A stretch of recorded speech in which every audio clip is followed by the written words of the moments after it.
This is just an audio test. Oh God. Let's try that again. Hi everyone, my name is Zilla and I write adult horror novels. I am looking to be traditionally published and I'm here today to do the Authortube Newbie tag.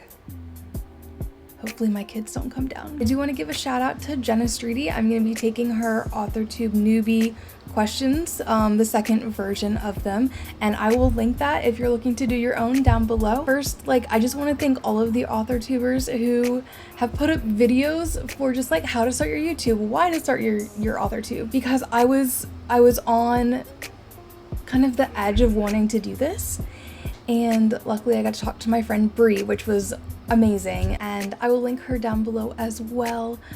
I used to do Twitch for a long time. I used to run productivity sprints. I haven't done it in about 2 years, but I'm hoping to get back to that as well.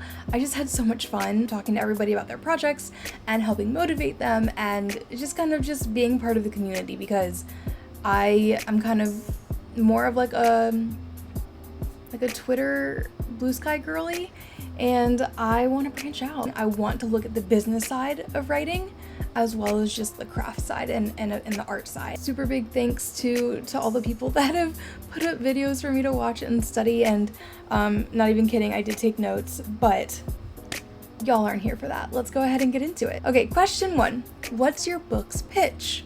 I have messed this up 3 times already, and I hope I can get it right this time.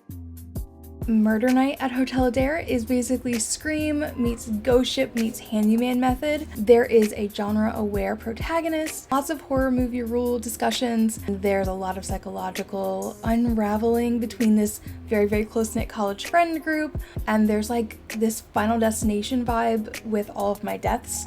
So I'm really, really excited about it. Slight bit of body horror too, which I never thought that I'd be the one to write, but there's a very bizarre obsession with blood, and I'm leaning into it. I'm loving it. It's so much fun. Before that, I had written an adult romantic fantasy. My book that's still out is a YA dystopian. I've still got a lot of things out right now. I'm just trying to forget about it, write the next thing. So that's the only thing that helps. And of course, taking on new projects, because I'm an Aries girly.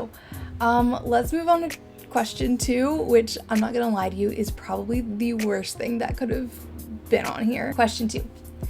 If I was a book, how would I pitch myself?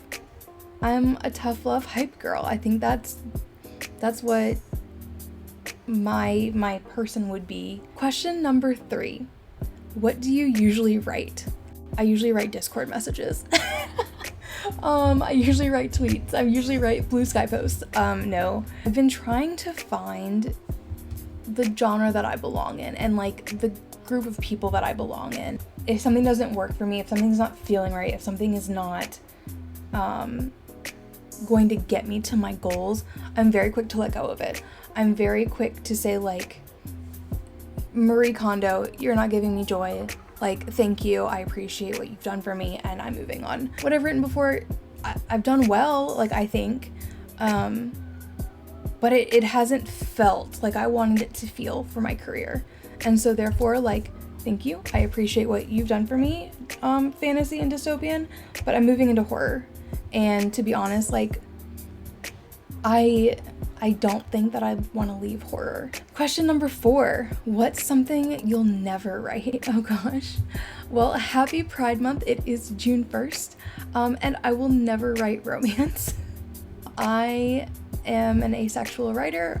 I don't view romance or relationships in a similar way to what most of my friends do, at least from my experience.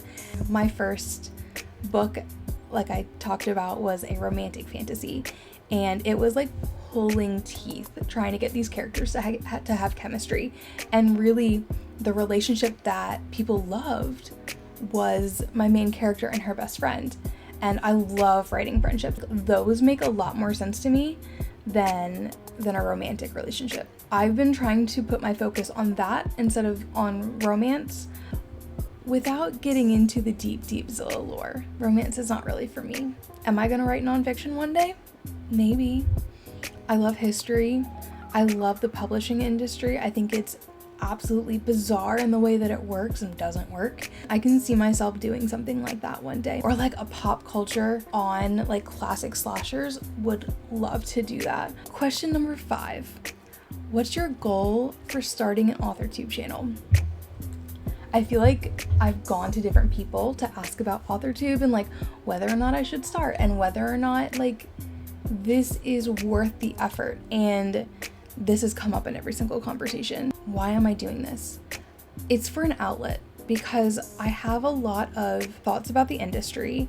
I like to learn about that and I like to support people. I want to show you guys the messy middles. I want to show you how I can, and anyone can, we all can, go from a draft to revising to polishing to querying to having an agent to going on sub to writing more books and selling. I've lurked on Authortube for so long, and Alexa Donne used to be like the traditional publishing girly, right? And then like obviously there was Liselle Sambury and Lindsay Puckett were like the girlies, and I feel like we're starting to see a lot more people that are pursuing it now. And so I feel like while I'm not like filling a gap, I feel like I can find my people here. That was a crazy stutter, you guys. While I'm not filling a gap, traditional publishing has come to Authortube, and I feel like I can really fit in there, and have those conversations and bring some more information to the channels that maybe don't have as much, because Meredith E Phillips does a lot of great videos on querying and how she organizes things, how historical fiction is hard. She's doing such a great job, and Alyssa in the books is doing the same thing. They're what I'm hoping my channel is going to be like. I'd really like to talk about my 2 previous projects that I've queried. I'd like to talk about the R&Rs that I've gotten, one from a publishing house and one from agency. I'd like to talk about the fulls and what's new in querying trends, and I would like to talk, I'm getting like way ahead of myself. Let's just move on to the next question. Question number 6. What made you want to start writing? Anyone that you've truly asked this question to is going to be like, good God, I can't even remember. It was so far back. I think the first story that I wrote was in 2nd grade. We were supposed to write about snow. It was like an assignment that we had to do before we went outside to recess. I needed more paper, and then I needed more paper, and then suddenly like I wasn't out at recess with anybody else, and I was just writing. I think it was like a story about like a snowflake falling, very much like oh gosh, what is that classic movie, Frosty? I think it was a lot like that, if I can remember correctly. And then I started bringing a notebook to recess. I was that like weird girl, right? I would be writing at recess and be like, hey friends, like stop playing, come read what I wrote. Don't you love it? And like, oh, those poor girls. 5th grade, I did something similar where we had to like write about, I think it was like the digestive system, and I wrote like 14 pages on that, and my teacher was like, that was a little much. There's so many stories like that through my school years, right? And then you get to college and you have to start putting your energy into other things. I became a teacher. I taught high school history for 10 years. I was so exhausted that I didn't have time to write anymore. Like I didn't have the energy. I was a husk at the end of the day. It was not sustainable for me. In 2020, when everything closed down, I was still teaching, and suddenly like I had to teach from my kitchen. I had twin toddlers in the other room, like hoping that they didn't break anything while mommy's trying to like teach a class to these poor kids who were trying to get ready for AP tests, and like it was awful. Then school was out. We didn't go anywhere all summer, and I just read and read and read. I think I read like 60 some books that year. And I was like, you know what? I have always wanted to make this a career path for myself. Oh gosh, I deserve all the laughter here, but New Year's Eve, from 2020 going into 2021, I was like, okay, I'm gonna write a book and I'm gonna get an agent this year. Cue the laughter. That did not happen. Not only did I not finish my book, but I haven't gotten an agent on my first 2 books. What I did do, I took that book, I wrote it all of 2021, I wrote and revised 2022, and then in 2023, I got into the Write Team Mentorship program with my incredible mentor. She is a romance author and like, poor woman. She's brilliant. She taught me so much about romance, about the pacing of it, about the interiority that I was completely missing. The interiority piece and the pacing piece are the things that I'm getting the best feedback on when my fulls come back. What made me want to start writing?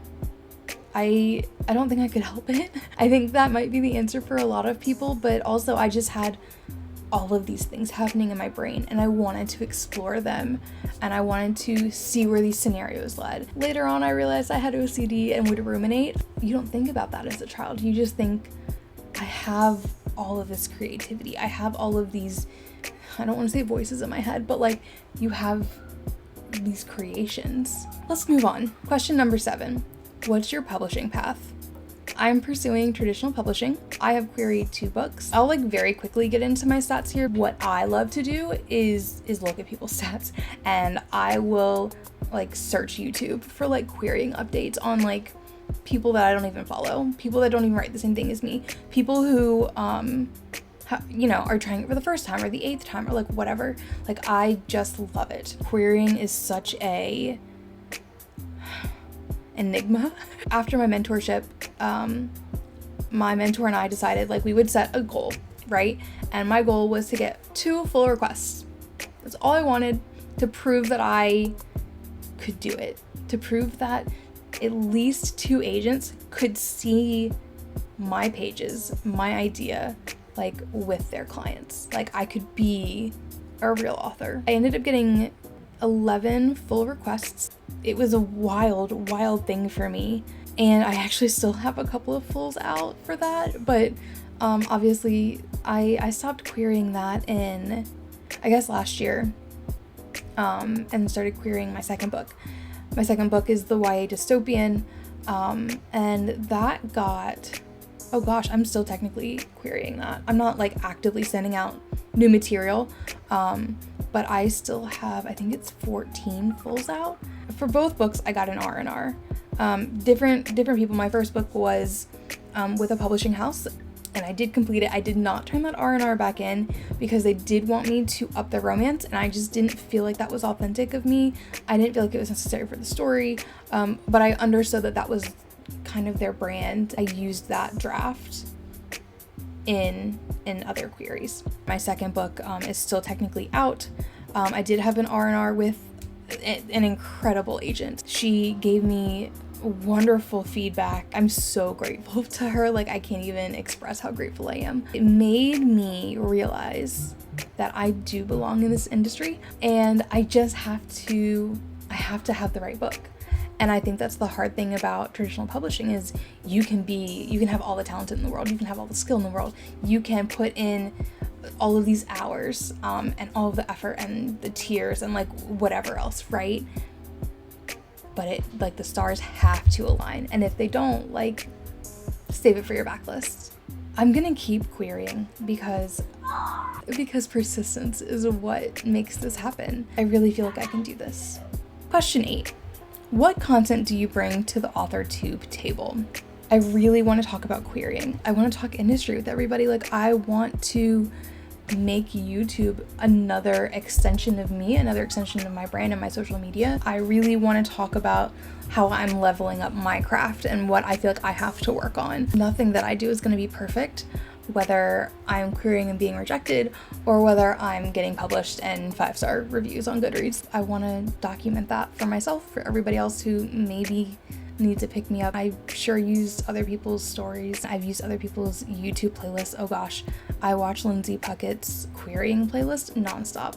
It reminds me that I can do this. I can persist. I have confidence in myself and in my stories and the fact that I'm gonna put in the work. But I want to do monthly reads. I read very strategically. So this book right here is Clown in the Cornfield. And because my book has this slasher type energy, I want to read that. I want to study it. I want to see, like, why is this the slasher book that got popular? And I think there's like a movie coming out. I want to study it. I want to do like a very quick playlist of moving into my forever house because we are we are like renovating my grandparents' basement to move in and like become a caretaker for her. And I think like that would be super fun, like a little like vloggy vlog. I like to share information. I like to learn from people and hopefully like extend a hand back if needed. That's the goal. That's what I'm here for. I hope that, you know, I'm gonna draw in that other audience that really does want to persist through all of the rejections with me. Question number 9. What's your biggest writing struggle? I'm gonna answer in 2 ways. First is the consistency. I tend to go all in with anything that I'm passionate about, and that leads very quickly to burnout. And I need to make sure that I'm also taking care of my family and my kids and, you know, my house and everything else I need to take care of, instead of being like very one-track mind on getting these things done. But if we're talking craft, oh god, I hate dialogue.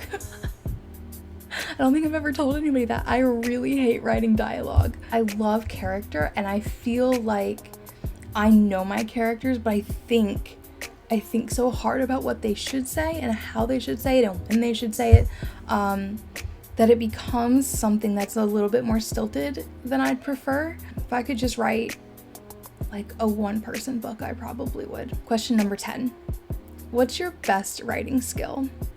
This is gonna seem very hypocritical, but I don't think it is. The thing that I've gotten the most complimented on in my agent feedback has been my voice. I tend to write very strong, voicey main characters. I try to make the intentions very clear, the motivations very clear. There's always a fear that my main character is working with and that most characters are working with, and that's kind of the basis for how everybody acts. I would also say that I really enjoy writing atmosphere and tone and trying to make the air feel very cloying. You know, if you're like in a movie theater and it's a very cold, like mountainous, snowy scene, and all of a sudden like you get a shiver and like your hair stands up on your arms and like you get goosebumps and you're just cold. Like, I want my writing to bring about those feelings for people. Like, I want them to be so immersed in the atmosphere that they are feeling what my characters are feeling. They're feeling the summer sweating film that sticks to them. That's my main goal. Question number 11. If you're new to Authortube, what is your biggest Authortube question? Balancing. Honestly, like how are you balancing kids and a family and a social life and all of those things? Like, I know that batch filming is a thing that I'm gonna try to do, but it's summertime and my kids are out of school and, you know, we're moving and like I'm trying to finish a book, and it's like all of these things. I still want to challenge myself and do this. Like this, I love challenging myself. I love new projects. When one day I'm talking on a panel, like I will feel very comfortable and I will know how to express my opinions and emotions and thoughts on the industry and writing and all of the different things. Whatever you can do to give me tips, even if you're just like a lurker like me, leave them below. I want to hear what works for you guys as watchers, what works for you guys as Authortubers. I just want to know all of the things. If you have started an Authortube recently, please drop your links below. Let me know that I can follow you because I want to do this together. I want to query together. Let's be friends. If you got this far, wow. Thanks for hanging out with me. I'll see you next time. Bye.